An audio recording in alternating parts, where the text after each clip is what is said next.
तो दोस्तों, भास्कर न्यूज़ में आपका स्वागत है। तो दोस्तों, आखिरकार भारत के लिए अरब वर्ल्ड से खुशखबरी आ चुकी है, जिसका हमें कई सालों से इंतजार था। पिछले कई सालों से हम इसके बारे में बात भी कर रहे थे, लेकिन यह नहीं हो पा रहा था।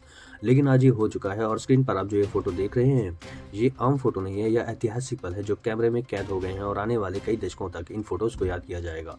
खास करके जब भारत और सऊदी अरब के बीच के रिश्तों की बात होगी। आइए बताता हूँ ऐसा क्यों, और मैं आपको इस खुशखबरी की सारी डिटेल दूंगा। लेकिन उससे पहले मैं आपसे 2 सवाल पूछना चाहता हूँ। सवाल पहला यह है कि आज़ादी के बाद से करीबन 65 से 70 सालों तक जितने भी राजनेता सत्ता में आए, सबके दिमाग में यह बात रही है कि चीन की सरहद के पास कोई भी सड़क नहीं बननी चाहिए, कोई भी इंफ्रास्ट्रक्चर नहीं बनाना चाहिए, कोई भी पुल या टनल नहीं बनानी चाहिए, क्योंकि ऐसी स्थिति में चीन हमसे युद्ध करेगा और हमारी इन्हीं सड़कों और पुलों और टनल का इस्तेमाल करते हुए चीन भारत में घुस आएगा।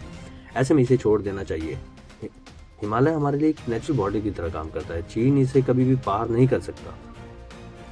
ऐसे में इन नेताओं का ये सोचना कि हमें इसे छोड़ देना चाहिए। आपको कमेंट में ये बताना है कि उनकी ये सोच सही थी या गलत थी। दूसरा सवाल यह है कि हमारे राजनेताओं की दूसरी सोच ये थी कि हमें इजराइल के साथ संबंध नहीं बनाने चाहिए, वरना इससे अरब देश नाराज हो जाएंगे। तो ये 2 सवाल हैं, दोनों के जवाब आप कमेंट में देना और बाद में मैं आपको जवाब दूंगा। लेकिन उससे पहले खबर जान लेते हैं। तो दोस्तों, जैसा कि आप जानते हैं कि पिछले 2-2.5 साल से मैं आपको लगातार बता रहा हूँ कि अरब देशों में भारत लगातार हथियार बेचने का काम कर रहा है। इसमें हमें सफलता भी मिली है। यूएई ने हमसे बहुत सारे छोटे बड़े हथियार खरीदे हैं, जैसे कि अम्युनिशन, तोप्स के गोले और अन्य उपकरण। लेकिन यूएई के अलावा कोई और अरब का देश हमसे हथियार नहीं खरीद रहा था, और ये हमारे लिए एक बड़ा सेटबैक था।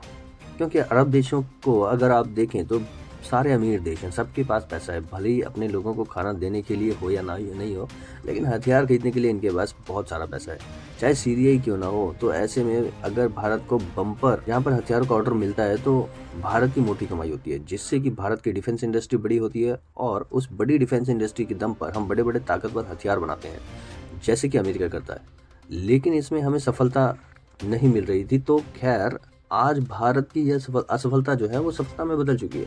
स्क्रीन पर आप देखिए, सबसे बड़ी खुशखबरी निकलकर सामने आई है। कुछ ही घंटों पहले सऊदी अरेबिया ने भारत को पहला हथियारों का ऑर्डर दिया है, और जैसे कि आप स्क्रीन पर देख सकते हैं, यह बिल्कुल ऑफिशियल कंफर्म खबर है कि कॉन्ट्रैक्ट साइन हो चुका है। इसकी डिटेल भी सामने आई है। सबसे पहले तो ये है कि इस ऑर्डर की वर्थ है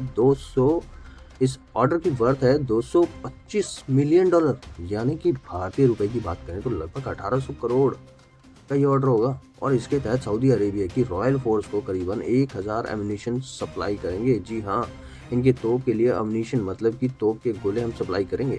यह तो बस अभी शुरुआत है, क्योंकि सऊदी अरेबिया और भारत का डिफेंस कोऑपरेशन नई ऊंचाइयों को पहुंचने वाला है। उन्होंने हमें हथियारों का ऑर्डर नहीं दिया, वह भारतीय थल सेना के साथ मिलकर भारत के राजस्थान राज्य में इस वक्त एक बड़ा युद्धाभ्यास भी कर रहे हैं, यानी कि दोनों देशों को defence cooperation all time high zone पर जाने वाला है। और इस वजह से सऊदी अरेबिया भारत से कई एयर डिफेंस सिस्टम जैसे कि आकाश मिसाइल खरीदने की बहुत ज़्यादा इच्छा रखता है, क्योंकि इनका मानना यह है कि इस वक्त इनका जो पूरा एयर डिफेंस है वह अमेरिका और अमेरिकी हथियारों पर मैनेज डिपेंड है। अमेरिका का जो थर्ड पैट्रियट है, उससे ये सुरक्षा करते हैं। लेकिन इनका मानना ये है कि इनके जो महत्वपूर्ण प्रतिष्ठान है वहाँ से अमेरिका हथियार हटाए जाने और किसी और देश के हथियार लगाए जाएं, खास करके एयर डिफेंस सिस्टम में। यह रूस से तो खरीद नहीं सकते, सैंक्शन लग जाएंगे। चीन के पास ढंग के है ही नहीं, तो भारत एक बढ़िया ऑप्शन है। इसलिए भारत के आकाश मिसाइल डिफेंस सिस्टम को एक्सेस कर रहे हैं, और इसीलिए आने वाले समय में सऊदी अरेबिया हमसे बड़े बड़े हथियार जो है वो ले सकता है। तो आप बिल्कुल भी आश्चर्यचकित मत होना। लेकिन अब समय आता है शुरुआत में 2 पूछे गए सवालों का। आप समझ गए होंगे मैं यह सवाल क्यों पूछे थे। पहला यह है कि चीन के खिलाफ हमने 70 सालों तक इंफ्रास्ट्रक्चर तैयार नहीं किया, क्योंककि हमें डर था कि कहीं चीन हमारी सड़कों का इस्तेमाल करके हमारे देश में ना घुसाए। मैं आपको पहले ही बता दूं कि मेरे हिसाब से ये सबसे घटिया रणनीति थी, क्योंकि 1962 में ही चीन ने साबित कर दिया था कि ज़मीन कब्जाने के लिए उसे किसी भी इंफ्रास्ट्रक्चर की ज़रूरत नहीं है।